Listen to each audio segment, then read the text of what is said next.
Hello everyone, my name is Michelle and I'm here at the Cliffs of Moher retreat during these strange COVID-19 days. So as part of retreat at home, I wanted to offer a short little hip sequence, which is my kind of go-to after I've been for a run, and just what I like to do just to keep my hips lubricated and to keep the joints feeling mobile. So we're going to start straight away and come into a squat. And so to come into the squat, you can come in nice and wide with your toes turning out. And if the heels don't come down, that's okay. You can just roll a blanket and place it under your heels. And we're just going to start to move a little from side to side.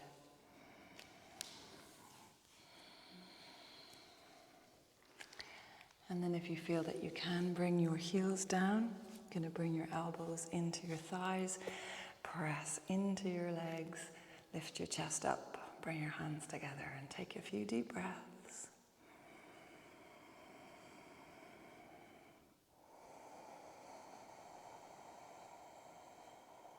You can rock a little back and forth, or move a little side to side.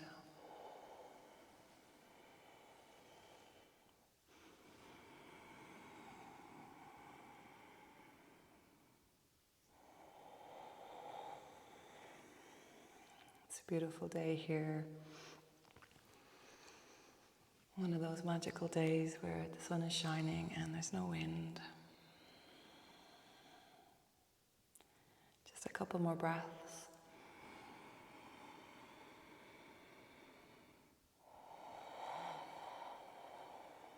Well done. And we're going to release that and we're going to find our way into a lunge so we can open up hip flexors. So you can just come into a downward facing dog to begin.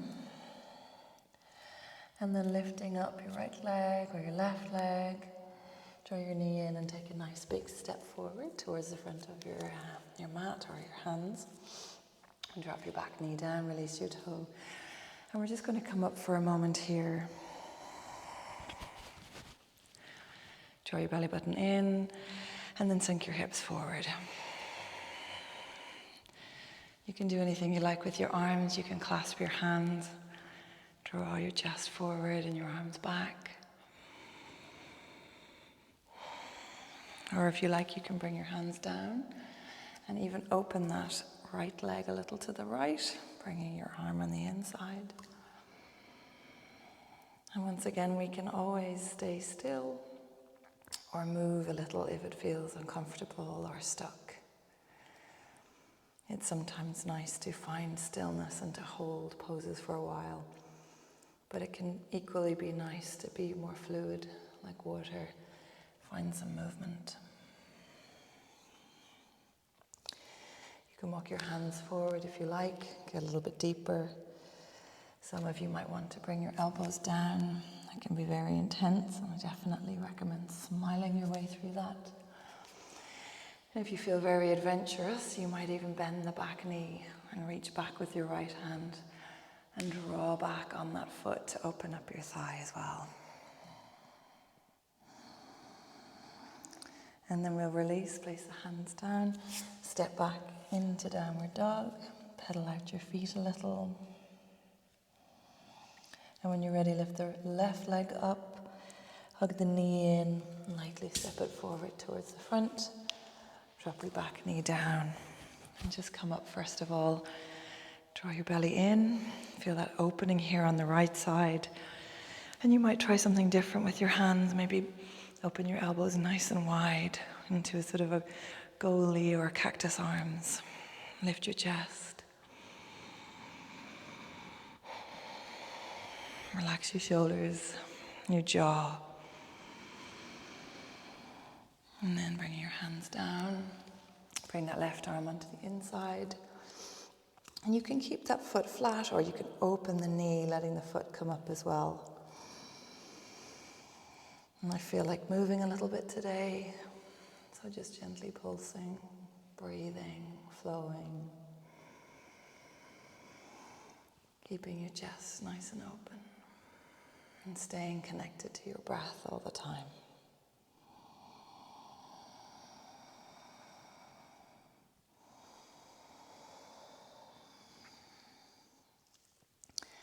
You might walk your hands forward, and some of you will have already come straight down, and it's completely up to you.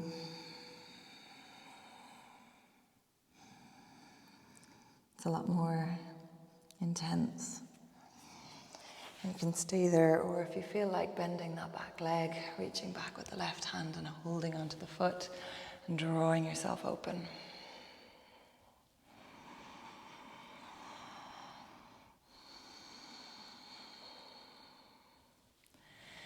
And when you're finished, release your foot. Step back once more into downward dog, pushing your hands down into the floor, drawing your forearms towards one another and just pedaling out your feet.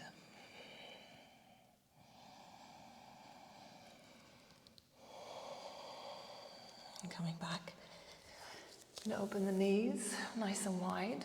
And the wider you go, the deeper you'll feel it.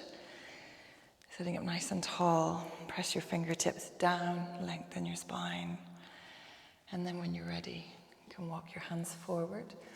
And if you find that your heels are coming up or your hips are coming up off your heels, you might just stay a little bit higher. You don't have to come all the way. But if it's comfortable and accessible today, you might find that you walk all the way forward, resting your head down, pressing your hips back towards your heels. And you can have your arms long, but if your shoulders aren't happy there, you can bend your elbows, make a pillow, and just rest here for a few breaths.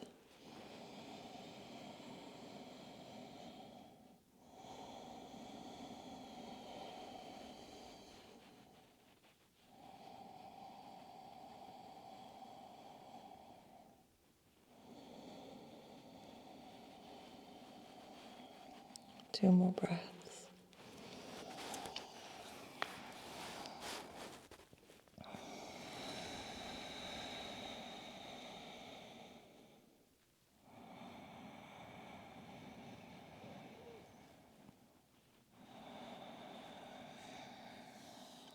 And slowly make your way up. The next pose is my absolute favorite after I've been out for a run.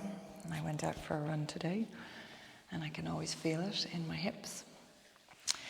And so for this, it might be nice to sit up on a blanket. I have one just here, I'm going to grab it.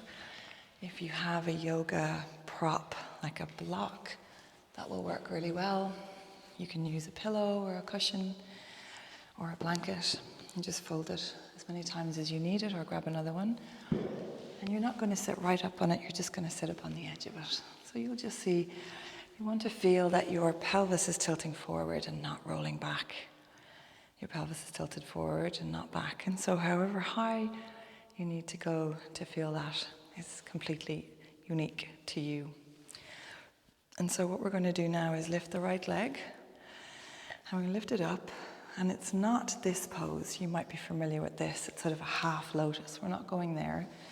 We're going to bring the foot all the way over to see if we can bring this knee over the other knee. So my right knee is going over the left knee. The sole of the foot starting to turn. So there's a sort of a turning action. It happens from the hip. So you can initiate this from your hip socket. Pulling the flesh out. And then sitting up nice and tall. And you might not even need to fold to feel this. You might feel it right there. But if you do fold, push your heel down, this leg. You can wiggle your bum a little bit just to make sure that you're evenly balanced across both hip bones. So you're not leaning from one side to the other. And keep lifting up and extending through your spine. And then breathe. Keep your collarbones nice and wide.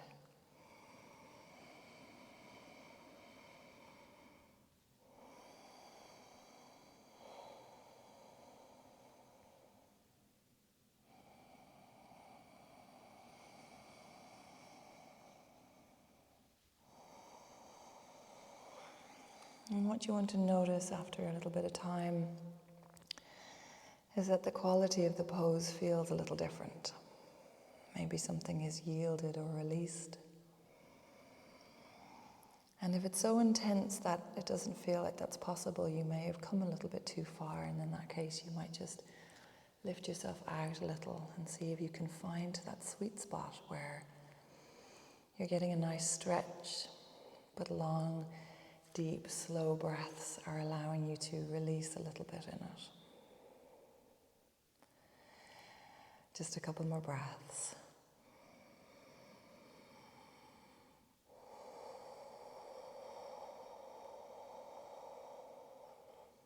One more.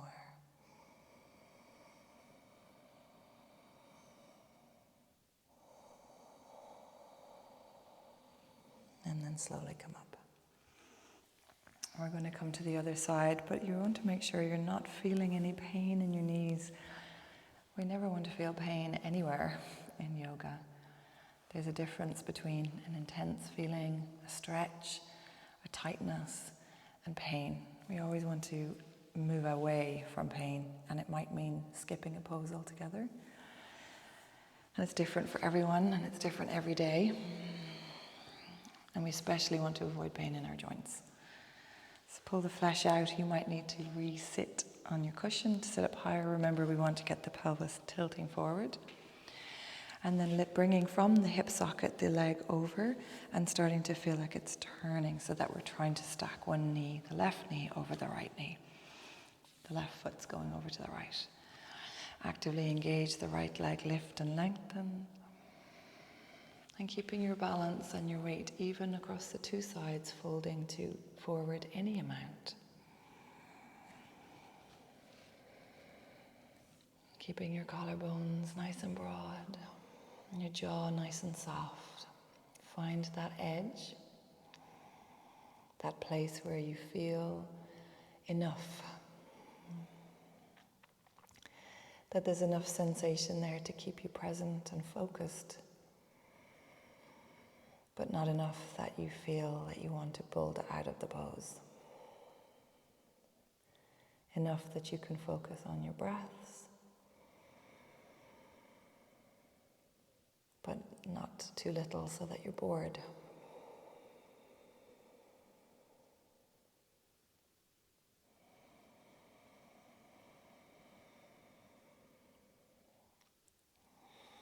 And the longer you're here, you might start to feel something has shifted, and you can move gently, swaying from side to side a little bit.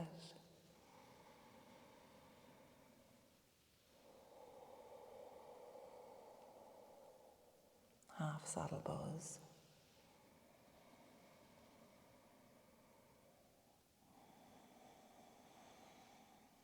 And then slowly coming back up. And as you release your leg, just give your legs a little tap, a little rub. You might turn your feet a few times. And then we're going to spin onto our backs, like a cat here trying to seek out the sun for my filming. And we're going to just do a nice external hip rotator. And so we'll start by lifting up the right leg. And it's always nice to give our legs a little stretch. So you might interlace your hands behind your thigh. And then you're going to push the thigh into your hands as you pull the leg towards you. So there's a push and a pull. And you might have a big bend in your knee or a bigger bend in your knee.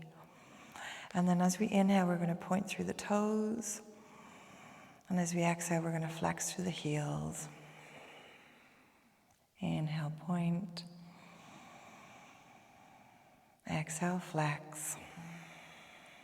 Start to turn the foot at the ankle a couple of times in one direction. Maintaining that push and that pull. Change then to the other direction. And then when you're finished, externally rotate that leg, so rolling the thigh out and place it across the top of your left knee. And this might be enough. You might stay here. This is stage one, and this is a lovely relaxing place to be for a little while, pressing that right knee away from you. Or you might choose to lift the leg and take a hold of the back of the thigh or the top of the shin. And then when you're there, once again, you have the option. You can let the left foot dangle down. It doesn't need to do anything. Chest is open. Jaw is soft. And you might just hold this in stillness. Or you might choose to bring some very gentle movements. Left to right especially help to bring us deeper into this lovely hip opener.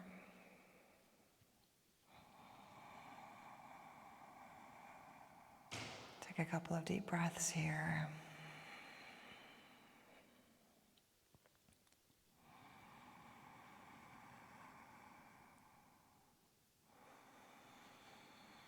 And then when you're finished, bring that left foot down, release the right foot. And we'll do the same on the other side. Lift your left leg up, keep the right knee bent, interlace your hands behind the thigh. It might be high, it might be low. And then push actively the left thigh into your hands, resisting it with your arms. And then there's a pull and a push. Feel your muscles really active. Inhale, point. Exhale, flex. Jaws out, relaxed. Inhale, point. Exhale, flex. Start to turn, still maintaining that push and that pull. And then when you come back, do the opposite direction.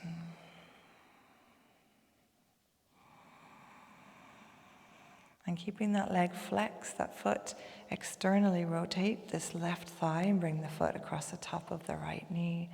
You might choose to stay here, pushing the ankle into the knee, pushing that knee away from you without using your hands. But if you want to, you can lift the legs up and take a hold of either the back of the right thigh, or some people might hold onto the shin. It's up to you. I like the thigh. Let that right foot dangle down, relax your jaw. And then once again, you might just stay in stillness, or you might just gently rock from side to side.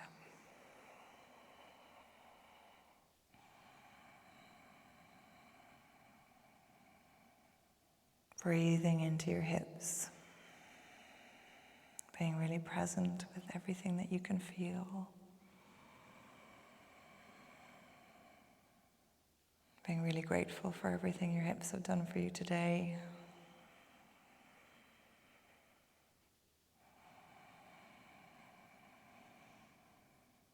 And then slowly come back to center and release. Bring one foot down and then the other. And you can either choose to bring your feet a little bit wider and your knees coming together, which is actually really nice because we've just done an external hip rotator. And in fact, you might just take a couple of windscreen wipers here just to feel your hips moving in both directions. So just gently let the knees go from one side to the other.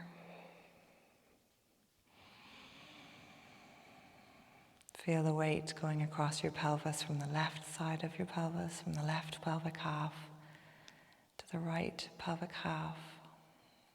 The weight transferring across your sacrum in the middle. Just really noticing.